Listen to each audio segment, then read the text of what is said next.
think that we are in time now. Yes, we should begin so that we are not late. Yes, then welcome to the session on guiding. We can begin with the paper on exploring the effects of augmented reality guidance position with a body fixed coordinate system on pedestrian navigation. And Ching Chu will present this paper for us. Yes, thank you. First of all, many thanks go to the session chair for a good introduction, and we are very happy to be here to do the presentation about our recent work. Actually, it is a collaboration of my side with my colleague and friend Klaus, who is working for University of Klagenfurt, Austria.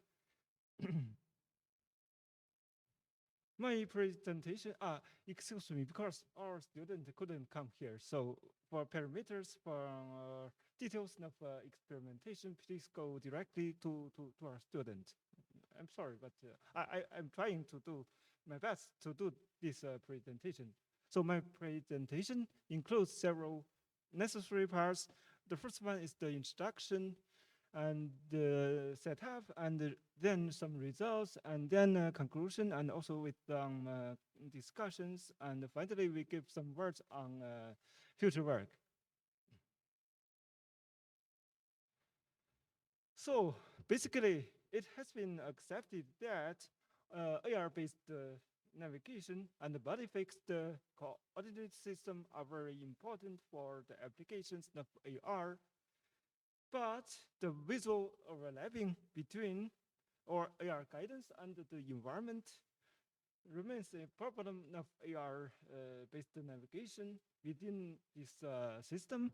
And for example, we could have some problems for safety risks, or maybe we could have a problem for lacking the situational awareness.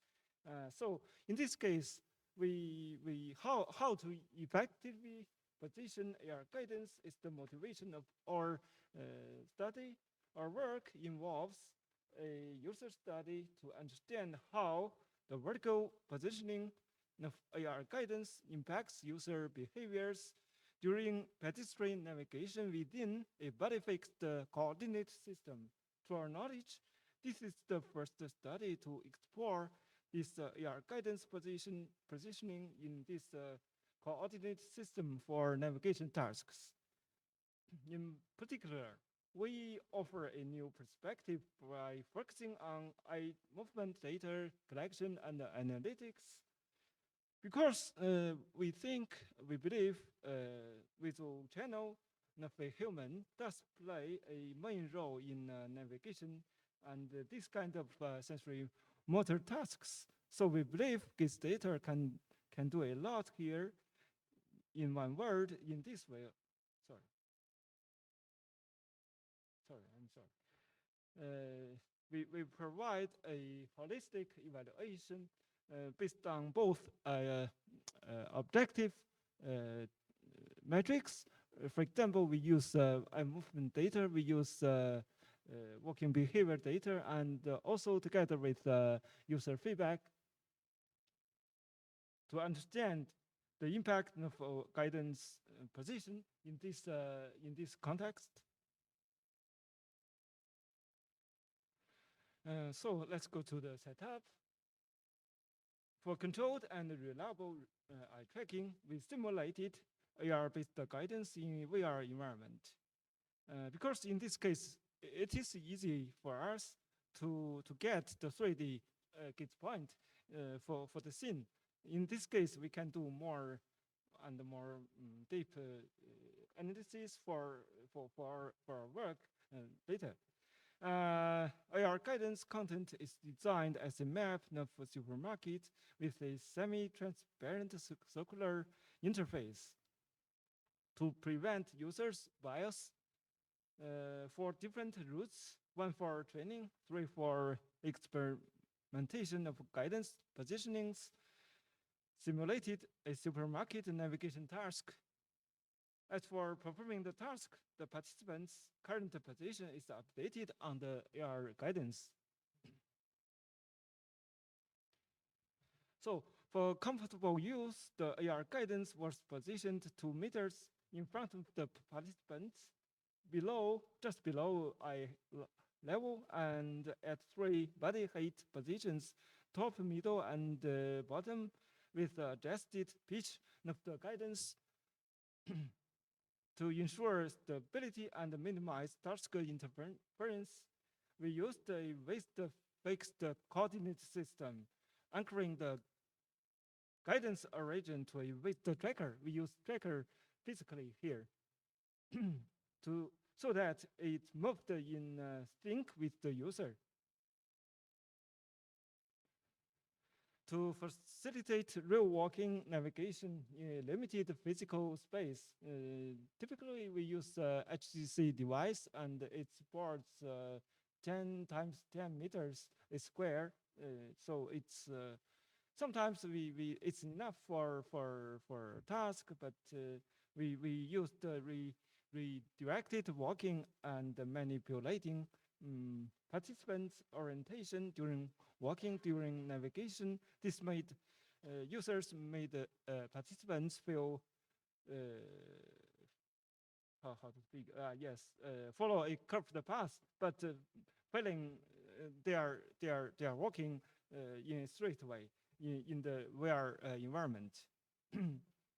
Here we just realized one of the most helpful previous methods we have tested for redirect walking.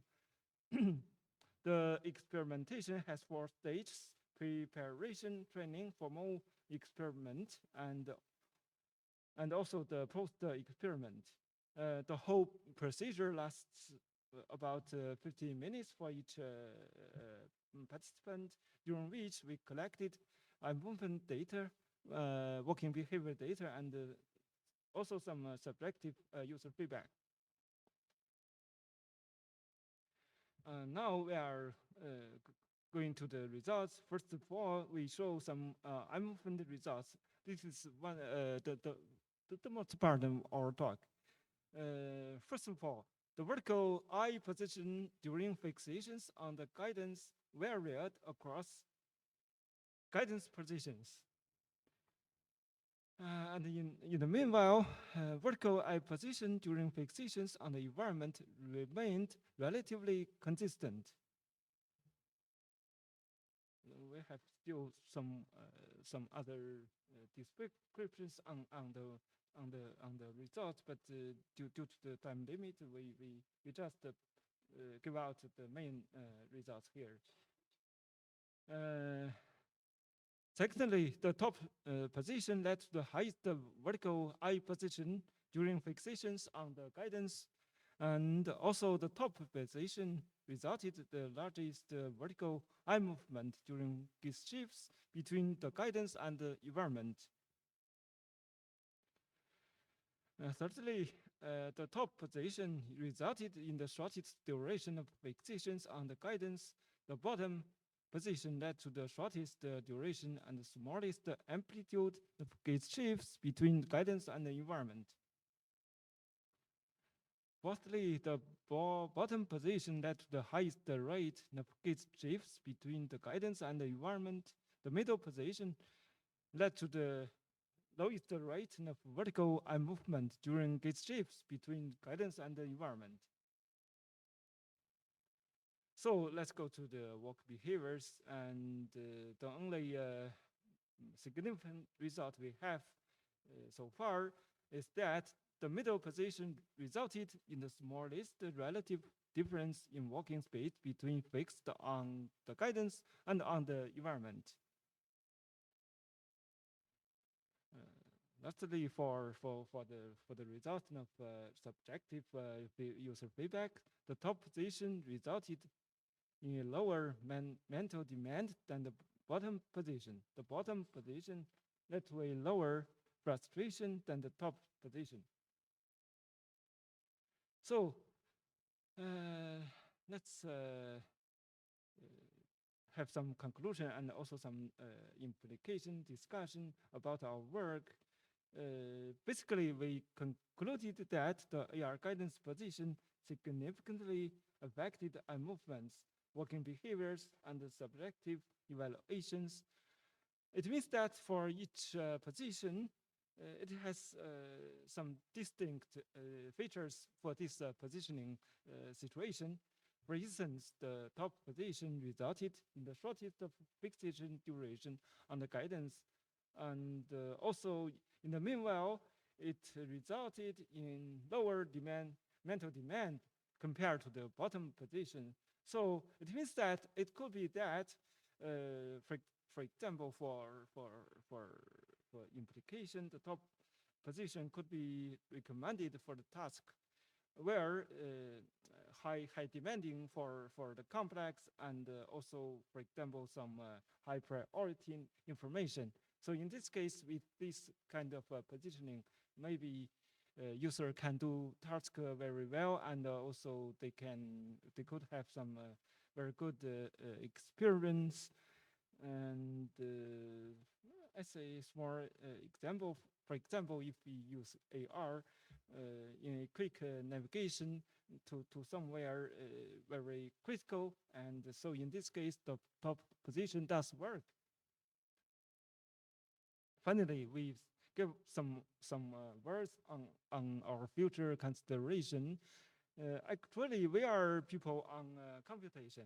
So what we are caring about is that we have tried to use a lot of theoretical tools for data analysis, for behavior analysis, and so in this case, in the future, we could, for example, use the theory tools from complex systems, from information theory, for example, partitional information decomposition to do some deep analysis for all the data we consider, we collected.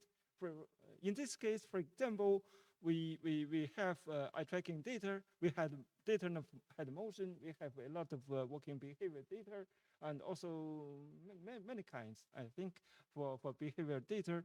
And we treat all the data as time series data, and we consider all the data as a whole complex system. So we do the analysis based on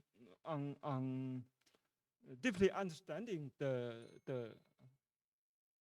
okay, just a few words, and in this case, we from this perspective, we do believe that we can get some very exceptional insights for behavior analysis for the AR application, and that's all. And also, we are people for computation, computing, and we have been doing something really related to computational measures based on using GIS data. For example, SA, situational awareness, is a classical concept, and many people have used it. Also, some people have used it have utilized it by using GIS data. But in our opinion, we try to get objective metrics based on using some white box theoretical tools. In this case, we not only for classification, we get some white box explanation. So thank you so much, and thanks to the chair again. Thank you. So we welcome collaboration, and we are interested in any discussions with guidances with audience here, and yes, thank you.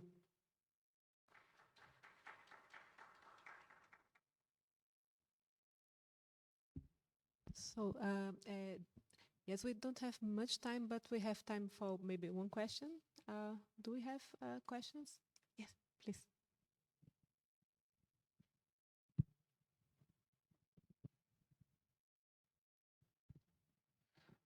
Hi, Guillaume Moreau, Inter-Atlantic France. Thank you for the talk. I wonder whether you had inter-individual differences depending on, for example, the age of the population and things like that. Yeah, That's true. And for individual differences, we basically we just get all the data from many individuals, and we do the computation based on statistics. And in this case, because our results is based on the statistics, so we do not think. Yes, it's true. Different people can have some different. I mean, eye tracking behavior, for example, but we can use this data way in a statistical way, and we get some insights, and we do not think individual differences play a lot in our work because we do statistics. Okay, yeah, let's thank our speaker again. Thank you. Thank you for the talk. Let me start with a small disclaimer. I'm not going to talk about guiding. I will talk about guides. Are you familiar with the concept of a walking tour? Yeah? Some of you are smiling. You enjoyed it. So for those of you who are not, you go to a new city, preferably a beautiful one. You book a tour. You are guided for about 2 hours. You enjoy the location, the architecture, maybe some local food. And the person providing you with this experience is the guide. This person typically holds a photo book in which you can see photos how the city looked like about 100 years ago, maybe several hundreds years ago. And this photo book is their treasure. Providing you with this experience is their job. And we all can agree that XR technology holds significant potential to change people's jobs. It's already happening in such industries as education, automotive, medicine, you name it. And the most popular use case is training of the new employees. However, the potential is much more bigger. My belief is that XR will transform every job on the planet in a couple of years. The question is, are people ready for this? Do they want this? Do they want to accept this technology? And in some domains, this question is even more critical than in others. For instance, in tourism, yes, there are already beautiful applications that let you travel around the world, that let you obtain interactive interpretations of art, of history. You can really enjoy something. And they make travel possible to people who could never go to this destination due to their disability or time and money shortage. That's great. However, there are people working in this industry, and the perspective of these people are often overlooked from the current research. And I try to close this gap with my study. I build upon the theory of technology acceptance model. Some of you know that this model helps you to understand decisions to accept and to use technology. It claims that perceived usefulness and perceived ease of use influence the attitude toward technology and therefore your behavioral intention to use it. This model had several iterations, and the third iteration introduced the idea of a mediator. There are two: experience and volunteerness. It means that if the usage of technology is not obligatory and you had some previous, preferably positive experience with this technology, you're more likely to use it. And this model also introduced the idea of intervention, meaning that you can influence your user to adapt the technology, to use it in their working life. And based on this idea, we developed the following study design with 3 interventions. The first one happens prior to any implementation. You just talk to your user, you conduct semi-structured interviews, and you gather requirements. How do you want the application to look like? but you also ask them about their job to understand their task, and you try to understand their attitude toward already existing technologies. We've done that with our user guides, and we developed the acceptance spectrum, meaning that we talked about different manifestations of extended reality technology. And we built a spectrum based on critical and non-critical concern. A critical concern is something like, I'm afraid if you introduce this, I'm not needed anymore, I will lose my job. Non-critical concern means, I'm not sure if we need it, I'm not sure how I can implement it in my tour. And as you can see here, their treasured photo book is okay, there are non-concerns. But if we introduce something as simple as a 3D model, we already see the first concern.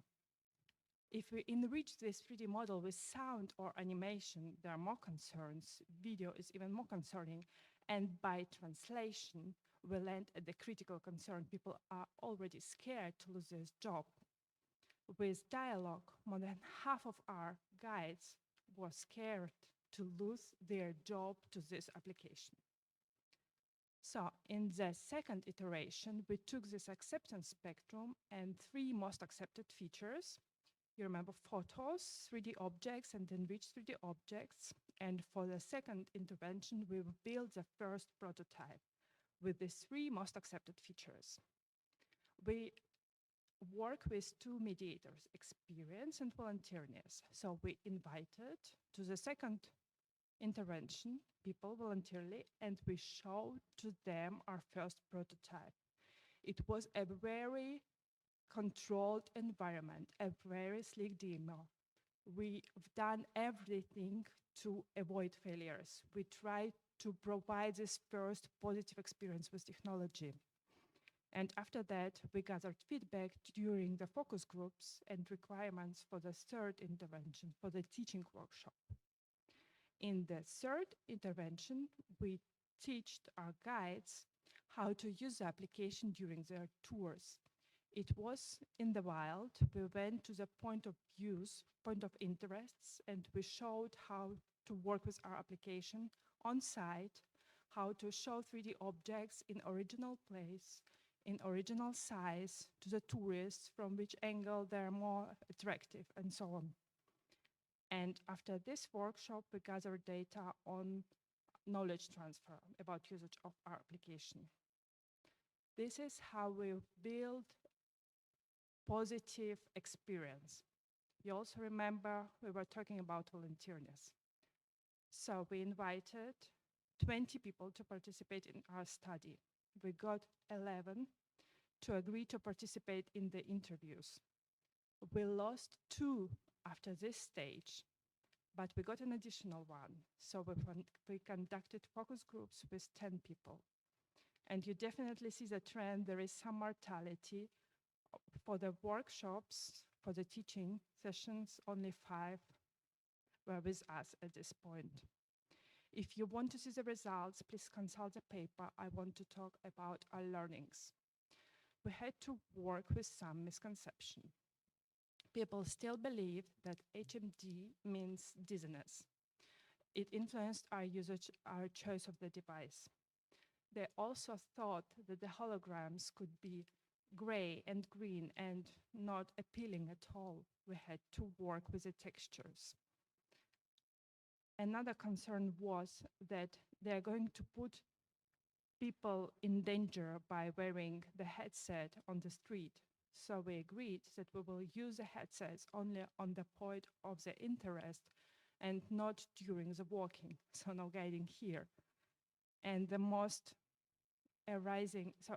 most often concern was that the headset will destroy this unique relationship between tourists and tourist guides that develops throughout the tour. We also had to learn that the task of guiding people through the city is inseparable from the personality of the tourist guide. They wanted the application to leave space for their values, for hospitality, for sense of humor, for dialogue. And they insisted that the guide makes the tour, not any application. They said throughout all our dialogues, I don't want to be a technician. I want to reboot. I want to start. If your application fails, I will lay it down and I will never use it again. So the tolerance to the failure was like 0. We asked them in the beginning during our interviews, can you imagine using this application during the tour? And the answer was no. And through all our interventions, we heard no, no. Then we came to, if it fails one, I will lay it down. So we had to work with it. And we had to understand the task. We started with the understanding that it's about entertainment and knowledge, but in the middle of the process, we came to the conclusion that it's also about city attractiveness. So we had to change a couple of things. It was not critical, but I can imagine that it would be critical for other areas.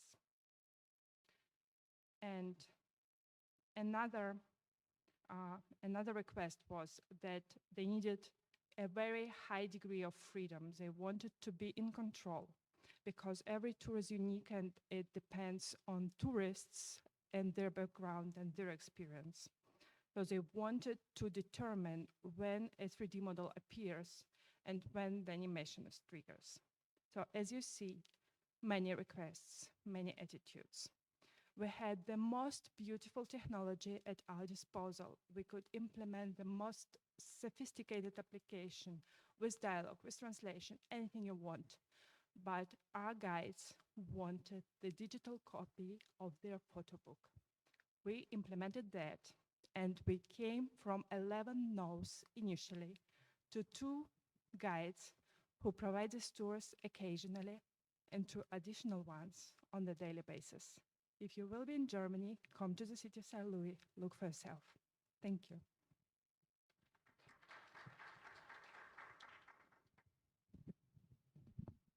Thank you for the nice talk. Do we have questions? Please. Thanks for the talk. I really like the personable nature of the study. Did you at any time get a sense that participants might have been okay with some sort of remote guidance application where maybe a tour guide would sort of log into the application remotely, still give his personality and humor, but guide through some sort of remote telepresence AR application? Thank you for the great question. Most of our user guides were in the age about more than 70 years. And they were thinking about how long can I take it, like this walking tours. And this idea of giving it remotely was really appealing to them.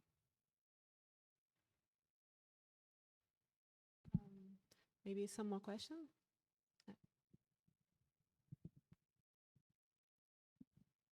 Hi, thanks for the great talk. I was curious about what were some of the failures in the application and if the participants considered some failures more critical than others for being a tour guide. Yeah, thanks. Thank you, great question. We were working with anchoring and we were working with a huge object. Some of 3D objects were more than 70 meters big. And the most obvious failure was that the anchoring was going away at some point because the objects were really huge. Or since we took HoloLens outside with the sunny weather, they lost tracking of the reality. And these 2 failures were like the most critical ones.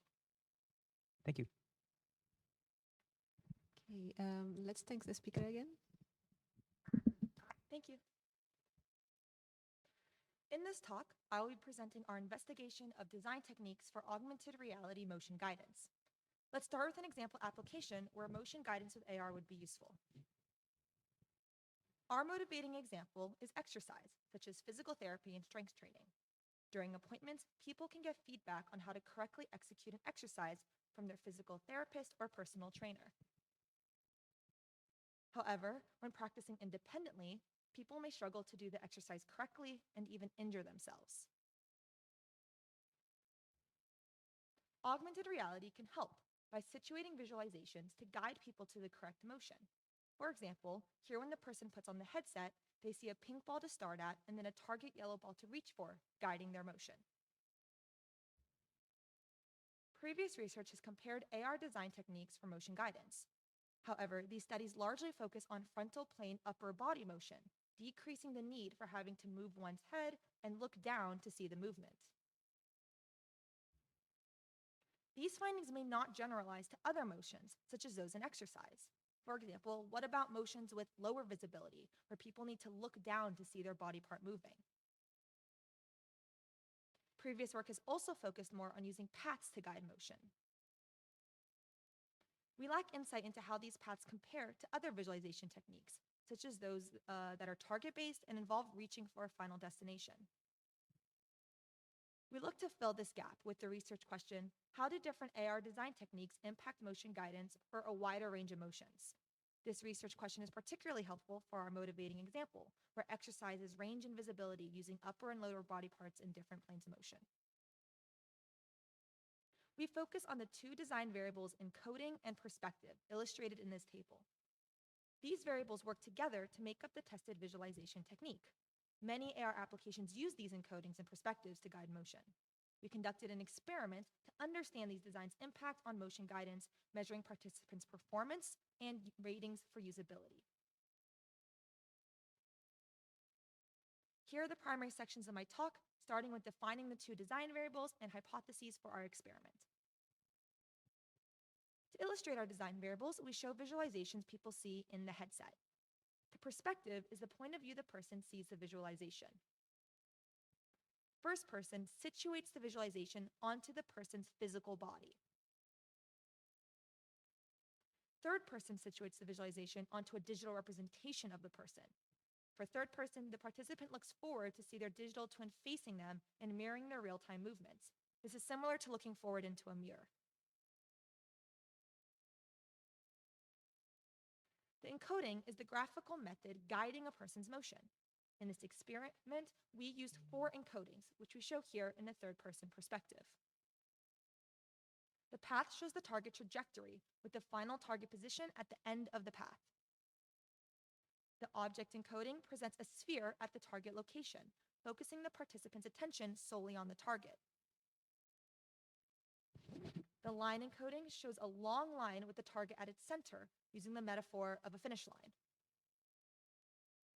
The human encoding shows a full body human mesh in the final motion pose. Drawing on past work and experience, we hypothesized how perspective and encoding would impact performance and usability. We predicted that the visibility of the motion would impact the performance and usability. When the motion occurs within the natural field of view, participants would benefit from the ability to line with the visualization with their own body. But when the motion requires people to adjust their gaze or head position to maintain visibility, participants would benefit from the ability to look forward and see their full motion with a third-person perspective. We predicted the clear, singular-focused point of the object encoding would allow people to just concentrate on the final target, making this visualization feel more usable. Finally, we predicted that the path's continuous visual guidance would improve participants' understanding of the motion and enable accurate real-time adjustments. We investigated these two design techniques in a within-subject experiment. Participants completed 3 common exercises to test our visualization: trunk rotation, shoulder flexion, and hip abduction. For the scope of this study, we focus on isolation exercises, which involves one body part moving towards a target position. We selected these specific isolation exercises in collaboration with physical therapy clinicians to test various planes of motion, levels of visibility, upper and lower body, and different exercise goals, including balance, strength, and flexibility.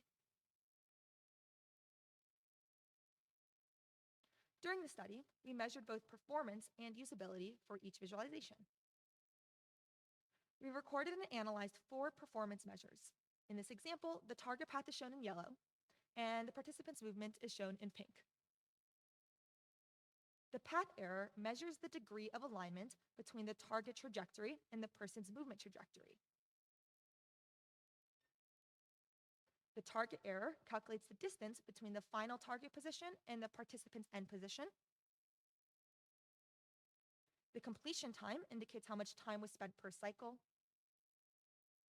And the overshoot frequency is the number of times the participant passed the intended target position.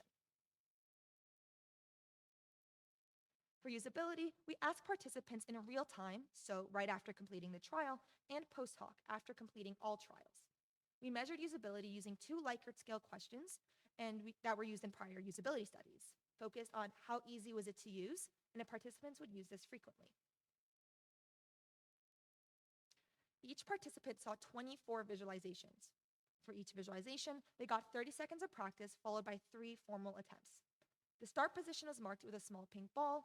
Once the participant reached within 8 centimeters of the final target position, the encoding changed from yellow to blue. To control for potential fatigue or learning effects, we randomized the visualization order for each participant. We also slightly shifted the final target along the correct motion path to avoid muscle memory from practice. We recruited 18 participants from the local campus community. Moderate familiarity with both AR and exercise indicates we were able to collect results not biased by prior expertise. Next, I will describe key findings from our experiment. For more details, please see our paper. While previous studies suggested first person as most superior for both performance and preference, we found that the visibility of the exercise did impact the effectiveness of the perspective, supporting our hypothesis. This plot compares the average usability ratings, with blue showing first-person average usability scores and pink showing third-person average usability scores. The higher the score, the more usable. This shows third-person perspective was significantly more usable than the first-person perspective for shoulder flexion and hip abduction. 83 of participants expressed frustration with the need to look down during these exercises due to neck discomfort and concern that they were no longer following proper form. However, we did not find statistical significance for trunk rotation. Some participants found first person more suitable because it was hard to look forward while rotating their trunk. We found the object encoding more usable and more accurate than the line encoding, partially supporting our hypothesis that objects would be more usable. The line encoding resulted in an average of 25% overshoot rate, comparing to the 2% average for object. Line also had an average worst usability ranking compared to object.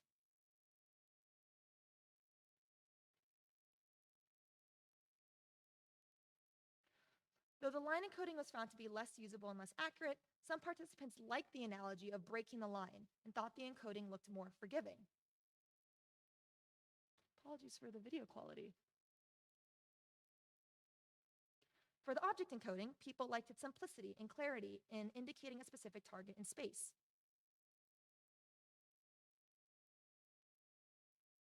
These findings suggest that line encoding may be more suitable for general course direction of motion, and the object encoding may be more preferable for more precision. We found that the path encoding took longer, but did not result in lower path error, going against our hypothesis that the path would enable more accurate movement.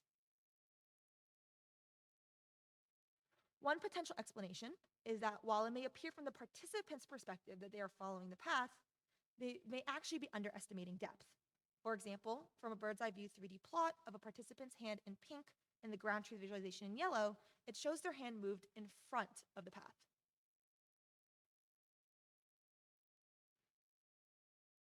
The similarity and accuracy across encodings suggests that people may understand the expected motion trajectory when demonstrated the motion and then provided the start and end positions. Though the path was not more accurate, the slower pacing may be advantageous for people who want to work on maintaining slower motion. Finally, I will describe implications of these findings as well as recommended design practices. Going against common perception that first person is better, we found third person significantly easier to use than first person for lower visibility exercises. This emphasizes the importance of considering the head movements and visibility of the motion, and not assuming first person is best. And given the strength of our findings, designers should consider prioritizing this into their design, even at the expense of convenience and space. Going against ours and many people's intuition, we found that path did not significantly improve accuracy. However, our task was not to teach new or complex motions, but to guide simple motions. Hence, the beginning tutorial may have helped set participants' expectations, removing the necessity for more detailed guidance. Future work can explore if our findings hold for teaching motions or guiding more complex and difficult motions. From our findings, we found different trade-offs in our encodings, with line being better for coarse motion, object for more precision, and path for slower motions. Choosing which encoding to use is dependent on the user and their goals. For example, someone who is older or recovering from an injury may want to focus on general motion, while other people, like athletes, are more focused on executing as accurately and precise as possible. We highlight the importance of considering individual user needs. Our experiment provides design recommendations for guiding motion with AR. This research contributes to the development of AR guidance systems and can improve motion guidance across domains, making health and training more accessible. Thank you.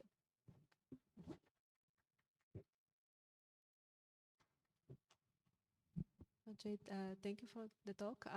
Do you have questions from the audience? Thank you for the great talk. You said that you developed a system for isolation exercises. Isn't it all about isolating, and do you have to keep some other parts of your body stable? Can you imagine using your system to somehow guide people to be stable in other parts? If I understand your question correctly, you're asking, sorry, could you repeat your question? So isolation is Yes. not just about the movement of some body parts, it's about keeping other body parts stable, right? Yeah, so the focus is moving one body part. And while there could be additional guidance for encouraging people to keep certain motions still, for example, I can imagine someone unintentionally moving other body parts in a negative impact for the exercise. And I definitely think it's an interesting design question of how do you create a more holistic design approach where people are said, hey, this body part's moving and we want to keep that still. But for the focus of the study, we were very much focused on like how are we guiding one body part from a starting position to an end position. But that's a great question for future work. Thank you. Do we have more questions?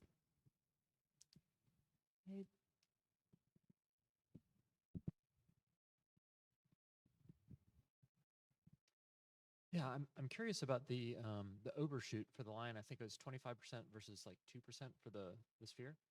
Do you think that has anything to do with vergence or parallax for the line, considering they might not have as much, like for the sphere, they can see, maybe their depth perception is very good versus the line,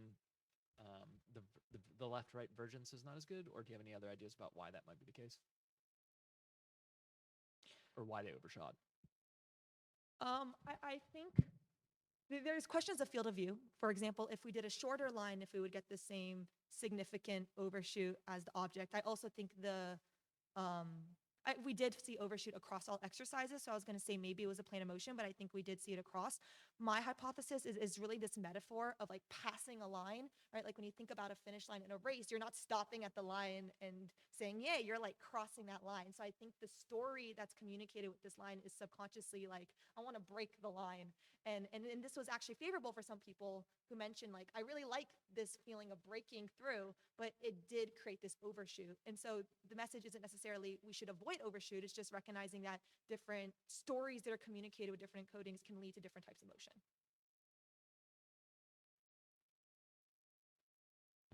Oh, yes, thank you again. Let's thank our speaker again.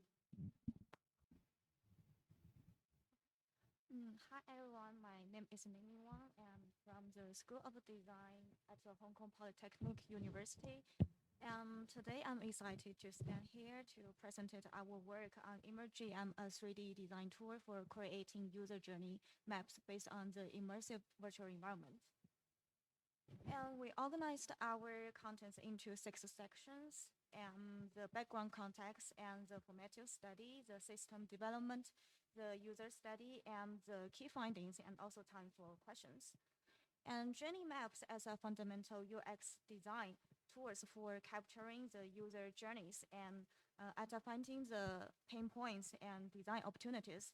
But however, the current 2D GM tools are limited to capture the user's real-world context and emotion states, so limiting designers' empathetic understanding of users. And virtual creative environments also have demonstrated the design of methodologies by enhancing the designer's spatial combinations and creativities. So the contextual design also of the virtual environments also influence the designer's the perspective spatials and the creative performance, including the enhanced their reflective insights. And although studies showed the VR values in the UX research, including the embodied data collection and the real-time documentation, and VR applications for creating GM remain underexploited. So the GM will help the visualize the analyze the UX, so they can greatly benefit from the VR technologies. So the purpose of this research is to investigate the potential of applying IVE in GM creation, and rather than just a balanced comparison for strictly validating the effectiveness of the tool. And we also investigate the three research questions. The RQ1 is about what are the requirements for the designers to create a GM in IVE. And RQ2 was the impact that the incorporation of the IVE have on the GM creation process and outputs. And RQ3, how do designers perceive the incorporation of IVE within GM creation process? To answer these questions, we followed the research through design method, and also from the formative study to a design framework to the system development, and also the last step is the user study. And to address RQ1, we conduct a formative study that revolved the designer experts, 6 assistants in 6 design goals. And also, we conducted the interviews online with the VR demonstrations, so experts will share about their challenges, insights, and expectations with exciting the GM creation process. And we also used an inductive systematic approach to analyze the experts' feedback, and 2 researchers independently coded the data and then discussed to refine the coding, and a 3rd researcher validating the themes to ensure the reliable analysis. And all researchers concluded the 6 design goals to guide the emerging prototypes development, such as the G1 real-world like the space scene construction as the acting the scenarios of user journeys. Then we organized a design workshop with a group discussion, and 6 participants reflected on their practical experience and analyzed specific functional requirements, and also exploited the potential interactive design of the emerging prototype. And emerging also used the Unity and Quest Meta 3 for the immersive scenarios with a backend server using the OpenAI's Whisper for speech-to-text, and also GPT-4 minutes to content optimization. And we also collected 3 users' journey data of the hospital and subway wayfinding scenarios as material for the designers, and the user scripts was organized into the screen test and the IVE-based test version for both tools. And Emergem provides a 4-step GM creation process. Step 1 is creating the physics-based GM template in different locations. Emergem also enable the designers to navigate through the IVE and position the GM template at the corresponding physics locations to enable the structured foundation for GM creation. And step 2 is mapping the multiple user journey information. And this step allows the designers to explore the multiple user scripts while documenting the GM contents with the environmental cues. And also designers can spatially position and analyze the user journey paths, linking the user scripts with their corresponding environmental elements.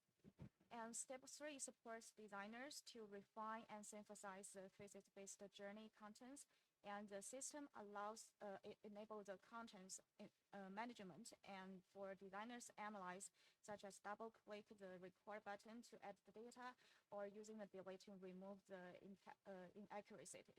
So with all the modifications, we're also updating in the backend. And step 4 is exploring the design opportunities by integrating the environmental elements with all mapped data. Designers can navigate between the recorded data and uncover design insights and opportunities directly. To refine ImageM, we conducted a pilot design with 2 designers. We eliminated the screen flickering by simplifying the 3D elements, such as the door handles, and streamlined the panel switching into a single layer, showing the input fields and GM dimensions directly, and also replaced the continuous movement with a teleportation to reduce the motion sickness. And we also conduct within subject study comparing the ImageM with the screen-based methods using Excel tool to explore the advantages and concerns applying IVE in GM creation to address the IQ2 and IQ3. And we randomly assigned the 20 participants into the 2 equal groups, and each participant completed both 2 conditions, and we also conduct a 10-minute interview for background information. The study also began with the basic operation training in both tools, and we control the balance between the materials, experimental site, and creation process for each tools. And we provided the participants 40 minutes for GM creation task for each tools. And also for the evaluation, the participant completed the 6 questionnaires for each tool and engaged in 30 minutes interviews to validate the results and gather future expectations. And for quantitative analysis, we first evaluate the reliability of the self-assessment on GM creation questionnaires. And then we performed the Wilcox and the peer test on questionnaires to compare the differences between the 2 tools. And for qualitative analysis, we conducted the semantic analysis to involve 1 researcher proceed the initial coding and followed by the second researcher's review. And for our findings in GM process and outputs, 2 researchers involved to analyze that. ImageM showed few errors and more valuable insights, and interviews also revealed that the ImageM promotes the physics judgment and the physics-based mapping and environment-driven design opportunities, and also enhanced the information mining. And however, the voice transcription had limitations, precision, the isolated terms due to the LLM's contextual constraints. And for the creativity supports, all CSI subscales rated the ImageM higher than the screen-based tool, and the interviews revealed the 4 strengths: the exploratory desire simulation and expressive the accuracy enhancement, and the environmentally facilitated the idea iteration, and also the natural empathic the inspiration. But 2 challenges also emerged. The ImageM lacks the overall function for entire GM data. So, and the spatial navigation with the voice output may cause the distraction and the cognition delay. And for designers' motivations, perception of motivations, the ImageM's IVE enhanced the participants' confidence through the spatial outputs and the local-based achievement. And the enclosed environment also increased their attention. However, the creativity boost also risked the information overload, so attracting the designer's attention to some unnecessary elements. And finally, for our usability perception, and ImageM matched the experts' expectations and made the GM workflow more enjoyable with naturally the simulating the creativity thinking. And however, NASA TLX results showed that the unfamiliar operations and the motion inductive stress increased the mental and physical demands, and participants also prefer the manual verification of the audio to text translation, and even though the ImageM never those contents. And for the discussion parts, we also compared the ImageM and the screen space tool across each step. ImageM provides the unique spatial anchoring and excels the information exploration, while the space-based tools has a better input accuracy and content refinement. And the ImageM's spatial capability also enables a targeted solution for specific pain points, avoiding the abstract descriptions. And we also propose the 3 applications for future ImageM and IVE-empowered design tools. First, optimizing the IVE's sensorial the dimensions like the sounds, and also can enhancing the cooperation through the real-time co-creation with the designers and users in shared IVE environment. And thirdly, transform the ImageM's framework, such as the spatial authenticity and the journey visualizations to border UX-related 3D design tools. And finally, the several limitations for the current research. And we could use the professional design tools like the Miro or Figma instead of the Excel as the baseline. And the ImageM selects the micro-level visualization, potentially limiting the synthesis ability. And we also focus on spatial journeys, but not the spatial scenarios, such like the online service. And our system also uses existing the technologies without the technical innovations. And we also think that we will improve these areas in the future. So that's all my presentation. Thanks for listening.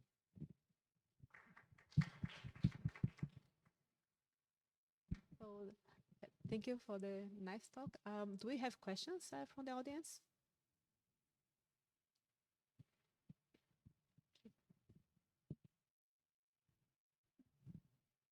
Thank you for your nice presentation.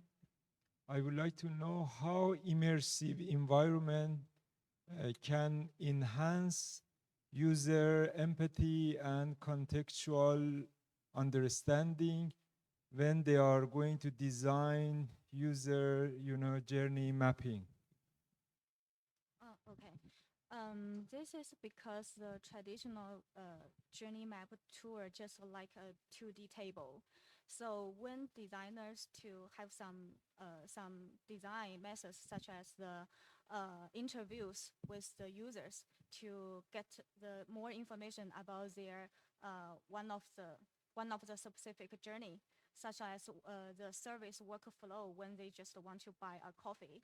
But actually the users just to get the memory record to speak to the designer, and designer just to image about what the user's experience. So we believe that in the immersive environment, and we also give real scenarios such like a hospital. We finding the whole hospital models. In that environment, the user and designers can the user scripts will shows in the environments in different locations. So we think that the designer combined with this environment elements and also can see what the real user source in the environment. So this can enhance the emphasis of the understanding of the user. Yeah, hope I answer your question.